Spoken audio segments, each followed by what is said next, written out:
kalau enggak pulang, kubakar semuanya. Begitulah isi pesan Dila. Tujuan Dila saat itu sebenarnya hanya ingin mengancam Rian, biar Rian sadar akan kebutuhan rumah tangga mereka dan meninggalkan judulnya. Tangan Dila yang sempat ketumpahan bensin seketika itu menyala. Sontak itu membuat Dila panik, dan Rian yang saat itu juga panik berusaha mendekati Dila. Namun karena di tubuh Rian juga sudah dipenuhi bensin, jadi apinya pun malah menjalar ke tubuh Rian.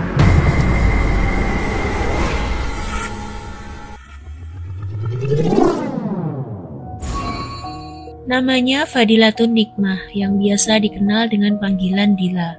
Lahir di tahun 1996, yang merupakan anak kedua dari dua bersaudara. Ia tinggal bersama keluarganya di Kabupaten Jombang, Jawa Timur. Sejak kecil, Dila dan kakaknya dididik dengan sangat baik oleh kedua orang tuanya.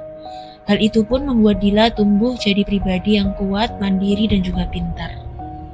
Di tahun 2008, Dila berhasil menunjukkan kualitasnya dengan lulus seleksi masuk ke salah satu SMP terbaik di Jombang. Dan selama bersekolah di sana, Dila lagi-lagi menunjukkan kepintarannya dengan meraih salah satu predikat terbaik di sekolah. Di samping itu, Dila juga dikenal sebagai salah satu siswa yang rajin dan disiplin. Hingga di tahun 2011 setelah lulus SMP, Dila mulai melanjutkan sekolahnya di salah satu SMA di Jombang. Dan di sana Dila tetap konsisten mendapatkan nilai yang bagus. Bahkan ia juga aktif di beberapa kegiatan yang ada di sekolahnya. Salah satunya ia aktif di kegiatan OSIS dan juga kegiatan ROHIS.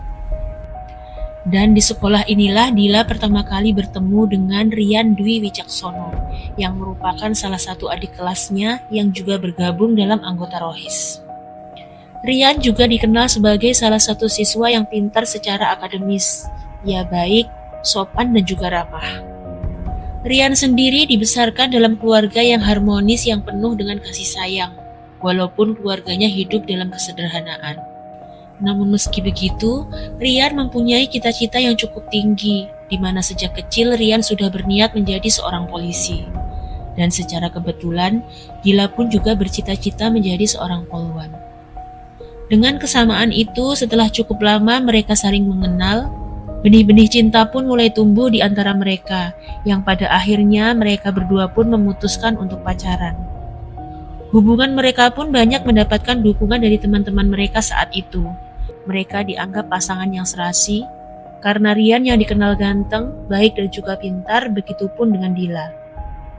Bahkan di sekolahnya mereka dijadikan pasangan couple terbaik oleh adik-adik kelas mereka di sekolah.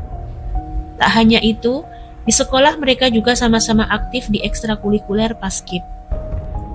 Di tahun 2014, Rian sempat terpilih menjadi anggota Paskibraka Jombang.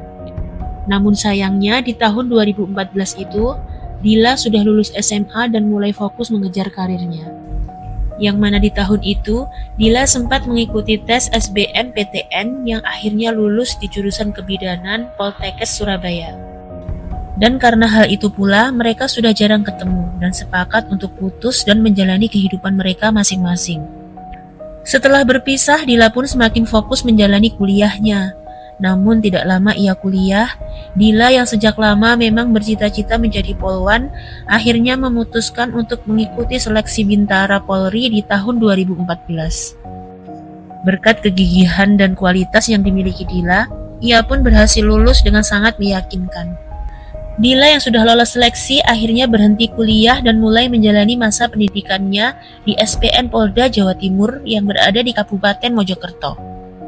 Setelah menjalani masa pendidikannya selama kurang lebih 7 bulan, Dila mulai menjalani tugas pertamanya di Polsek Gedek, Kabupaten Mojokerto.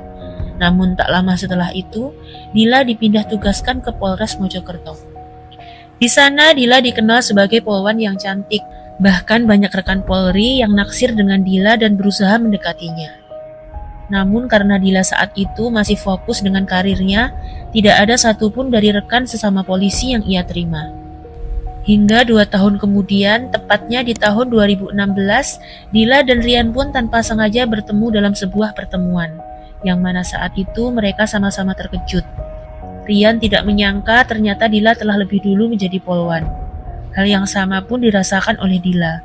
Karena setelah lama tidak saling berhubungan, ternyata Rian berhasil meraih cita-citanya menjadi polisi, yang saat itu ditugaskan di Polres Jombang. Pertemuan itu membuat mereka sama-sama bahagia, bukan hanya karena mereka yang sama-sama berhasil meraih impiannya, tapi juga karena mereka yang masih saling suka.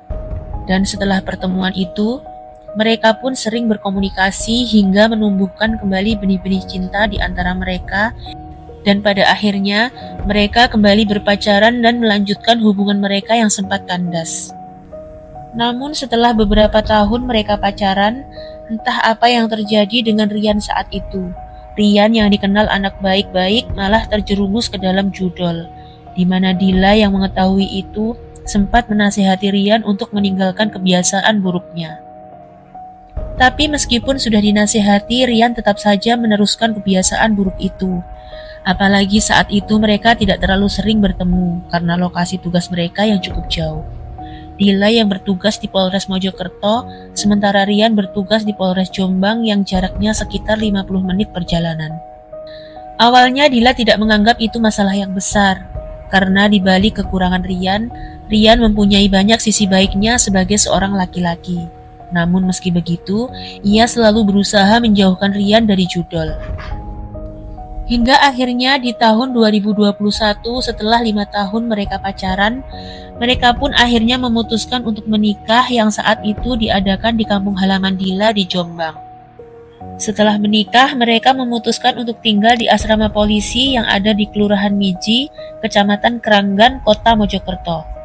Mereka tinggal di sana agar Dila tidak harus menempuh perjalanan jauh untuk dinas. Karena saat itu jarak rumah mereka ke Polres Mojokerto tidak begitu jauh dan bisa ditempuh dengan menggunakan motor bahkan dengan berjalan kaki. Sementara Rian yang tugas di Polres Jombang harus menempuh perjalanan 50 menit menggunakan motornya dan terkadang menggunakan mobil dinas. Setelah setahun mereka menikah, di tahun 2022, mereka pun dikaruniai seorang anak laki-laki, yang mana karena itu pula, pengeluaran kebutuhan sehari-hari mereka pun pastinya semakin bertambah. Dan karena itu, kehidupan rumah tangga mereka mulai diterpa masalah. Mereka mulai sering bertengkar karena gaji bulanan Rian yang sering dihabiskan untuk judol. Beberapa kali Dila meminta Rian untuk berhenti bermain judol, bahkan Dila saat itu mengancam Rian jika Rian tidak meninggalkan judolnya, ia akan meminta cerai. Namun peringatan itu tidak membuat Rian takut dan jera, karena diam-diam Rian masih terus bermain judol, bahkan ia banyak kehabisan uang. Namun meski begitu, di luar jam dinasnya, Rian yang memang sebenarnya adalah pria yang baik, terkadang ia ikut membantu mengurus anak mereka. Namun karena masalah utama Rian adalah judol, jadinya mereka sering bertengkar setiap hari. Bahkan Dila sempat menghajar Rian sampai wajahnya lebam. Namun Rian yang memang pria baik-baik tidak pernah membalas Dila secara fisik. Dia cuma diam saja dan tidak meladeni Dila. Pernah ketika Rian singgah di rumah orang tuanya yang juga berada di Jombang, kakak kandung Rian pun sempat terkejut ketika melihat wajahnya yang lebam karena bertengkar dengan Dila. Namun saat itu Rian sadar dan mengakui bahwa itu adalah kesalahannya. Singkatnya 2 tahun kemudian, tepatnya di bulan Februari tahun 2024, mereka pun dikaruniai anak kedua, tapi kali ini anaknya kembar. Dan sayangnya, salah satu bayi kembar mereka mempunyai kelainan fisik yang membutuhkan perawatan medis secara khusus. Karena itu mereka harus menjalani kontrol rutin ke Surabaya yang membutuhkan biaya 1.500.000 setiap perjalanannya. Dan mereka juga harus menabung untuk menjalani beberapa kali operasi di masa mendatang. Karena itulah Dila pun berjuang keras menyisihkan uangnya, mengurangi pengeluarannya yang tidak terlalu penting agar biaya pengobatan salah satu bayi kembarnya berjalan dengan lancar. Yang mana itu semua sangat menguras tenaga dan pikiran Dila saat itu. Di tengah banyaknya masalah hidup yang dialami Dila, ia pun terkena baby blues, yang mana hal itu memang biasa terjadi pada wanita yang baru melahirkan. Mereka akan mengalami kondisi psikologis pasca melahirkan yang dapat merubah suasana hati. Misalnya gampang sedih, cemas, dan mudah tersinggung. Hal itulah yang dirasakan Dila saat itu. Di tengah ia yang sangat kelelahan mengurus buah hati mereka, ditambah lagi anak pertama mereka yang juga masih berusia 2 tahun, yang harus sepenuhnya mereka urus. Belum lagi Dila juga harus mengurus rumah yang tentu semua itu membuat dia makin stres dengan banyaknya tekanan, terutama soal salah satu anak kembarnya. Dalam kondisi itu, di saat Dila stres dengan urusan finansial rumah tangganya yang membutuhkan biaya ekstra, Rian sama sekali tidak berpikir bagaimana menekan pengeluaran yang tidak perlu. Dia justru masih sembunyi-sembunyi bermain judol, yang pastinya saat itu membuat Dila berada di titik stres yang paling tinggi dan membuat rumah tangga yang ia bangun atas nama cinta berakhir secara tragis. Jadi beberapa bulan kemudian setelah cuti melahirkan selesai, tepatnya di tanggal 8 Juni 2024 di jam 9 pagi, Dila yang sedang bertugas di Polres Mojokerto mendapat kabar dari teman kerjanya bahwa gaji ke-13 mereka sudah masuk sebesar 2.800.000. Setelah dapat kabar ini, Dila pun langsung ke ATM untuk ngecek saldo rekeningnya, dan benar gaji ke-13-nya sudah masuk. Karena ATM Rian saat itu ia bawa, Dila pun sekalian ngecek saldo rekening Rian yang ternyata saldonya hanya tersisa 800.000. Setelah itu Dila pun balik ke kantornya di Polres Mojokerto, dan sesampainya di sana, Dila segera menghubungi Rian dan menanyakan kenapa saldo di rekeningnya cuma menyisakan 800. Rian saat itu menjawab jika uangnya sudah ia tarik tapi masih belum dipakai. Namun Dila yang saat itu tidak percaya karena Rian sudah sering kali menghabiskan gajinya untuk judol.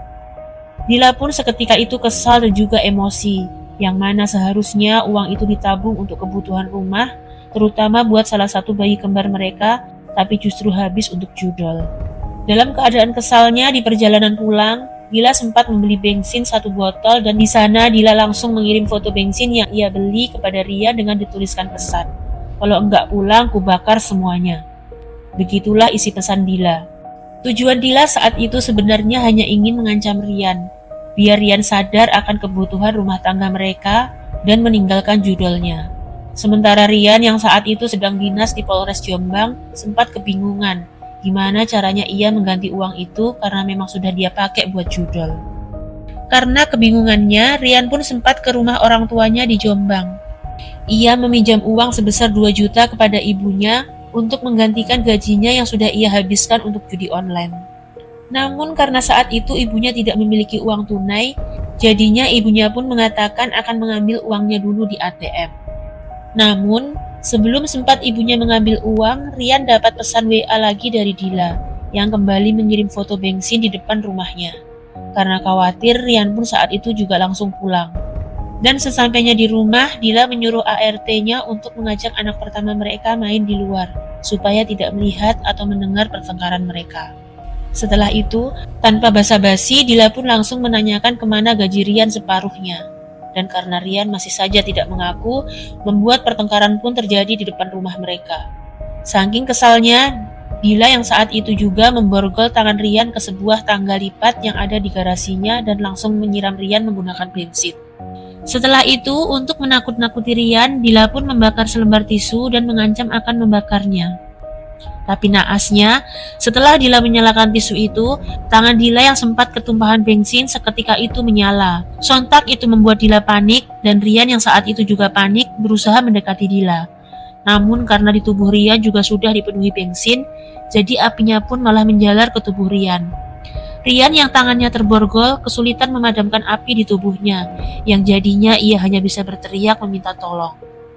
Sementara Dila yang melihat itu juga semakin panik, ia berusaha memadamkan apinya sekuat dan semampunya. Hingga salah satu tetangga mereka yang juga anggota polisi mendengar suara teriakan itu. Dia langsung datang dan berusaha membantu Dila memadamkan api yang menjalar di tubuh Rian. Setelah cukup lama, api pun akhirnya berhasil dipadamkan dan Rian sempat diselamatkan. Namun saat itu, Rian dibawa langsung ke RSUD Dr. Wahidin Sudirohusodo yang ada di Mojokerto. Di sana Rian langsung mendapatkan perawatan ekstra karena luka bakar di tubuhnya sudah mencapai 96%, yang mana saat itu keadaan Rian sangat kritis. Sementara Dila juga mendapatkan perawatan luka bakar di bagian kedua lengan dan perutnya. Selama Rian mendapatkan perawatan, Dila pun selalu mendampingi Rian di rumah sakit dan sempat meminta maaf kepada Rian saat Rian sempat sadar. Pada saat itu, rencananya Rian akan dirujuk ke RSUD Dr. Sutomo yang ada di Surabaya Namun besoknya, sebelum sempat dirujuk, tepatnya di tanggal 9 Juni 2024 di jam 12:55 siang, Rian pun menghembuskan nafas terakhirnya akibat luka bakar di sekujur tubuhnya. Sorenya jasad Rian pun dipulangkan ke kampung halamannya yang akhirnya dimakamkan secara kedinasan di TPU Desa Sumberjo, Kecamatan Pelandaan, Kabupaten Jombang. Bersamaan dengan itu, pihak penyelidik dari Polres Mojokerto dan Polda Jawa Timur saat itu mulai melakukan olah TKP di rumah mereka. Di sana penyidik mengamankan beberapa barang bukti seperti 1 botol air mineral yang berisi bensin, korek api, pakaian Rian, tangga lipat, dan juga borgol. Sementara Dila langsung ditahan di Polda Jawa Timur untuk diperiksa lebih lanjut. Saat itu keadaan psikologis Dila sangat tidak stabil, karena dia sebenarnya juga shock dengan kejadian itu. Terlebih lagi, semua itu bukan yang ia inginkan. Saat diperiksa, Dila membenarkan kejadian itu. Namun ia menegaskan bahwa ia sama sekali tidak berniat melakukan semuanya. Yang awalnya ia hanya ingin menakut-nakuti Rian suaminya agar mau meninggalkan kebiasaan buruknya. Namun kenyataan berkata lain. Dila dalam proses interogasinya hanya terus menyesal dan sangat terpukul dengan kejadian itu. Karena bagaimanapun, ia salah satu orang yang paling berduka dari kejadian itu.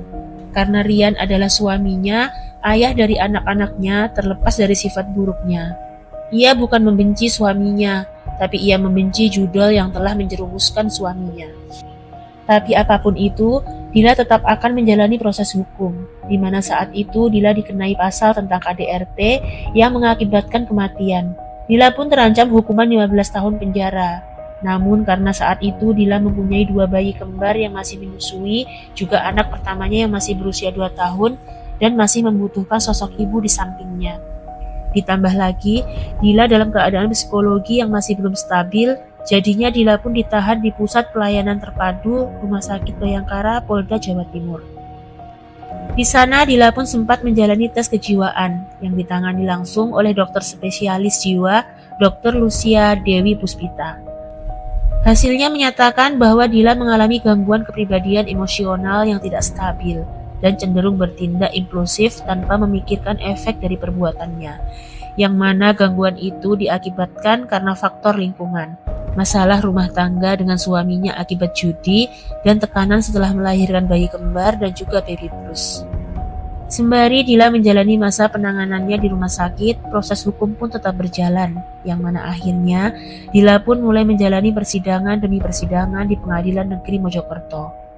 Di persidangan yang juga dihadiri oleh keluarga Rian, di sana sambil menangis sesenggukan, Dila pun sempat menyatakan maaf kepada keluarga Rian, terutama ke ibu Rian. Dia mengatakan bahwa dia tidak berniat untuk membakar suaminya, dan ibu mertuanya pun saat itu akhirnya memaafkan. Tapi meskipun begitu, proses hukum tetap berjalan, karena apapun alasan dan kondisinya, tentu itu adalah tindakan kejahatan. Jadinya di tanggal 23 Januari tahun 2025 di persidangan akhir, hakim pun mengatakan Dila terbukti secara sah dan meyakinkan bersalah, melanggar pasal 44 ayat 3 Undang-Undang Nomor 23 Tahun 2004 tentang KDRT. Yang mana majelis hakim pun akhirnya menjatuhkan hukuman 4 tahun penjara kepada Dila. Yang mana ada 7 faktor yang meringankan hukumannya. Yang pertama, karena keluarga korban sudah memaafkan Dila. Kedua, karena Dila adalah seorang ibu yang punya 3 anak kecil, apalagi 2 diantaranya masih bayi. Ketiga, Dila faktanya tidak berniat melakukan hal itu dan hanya berniat menakut-nakuti suaminya untuk berhenti bermain judol. Yang keempat, selama di persidangan Dila berperilaku sopan, mengakui kesalahan dan menyesali perbuatannya. Kelima, Dila tidak pernah punya catatan kriminal sebagai anggota Polri. Keenam, Dila saat itu berstatus sebagai satu-satunya pencari nafkah buat menghidupi ketiga buah hatinya yang masih kecil. Dan yang terakhir, karena hasil tes kejiwaannya, di mana Dila sedang mengalami gangguan emosional pasca melahirkan bayi kembar yang secara tidak sadar melakukan hal itu. Yang mana karena alasan itulah hakim yang akhirnya meringankan hukuman Dila dari yang sebelumnya 15 tahun penjara menjadi 4 tahun penjara. Setelah vonis pengadilan selesai, Dila juga mulai menghadapi sidang kode etik internal di institusi Polri, yang mana jika Dila terbukti melanggar kode etik, maka dia akan dikenakan sanksi bahkan pemecatan. Namun melihat hasil serangkaian penyidikan, baik secara langsung ataupun forensik, masih ada harapan Dila dipertahankan di institusi Polri.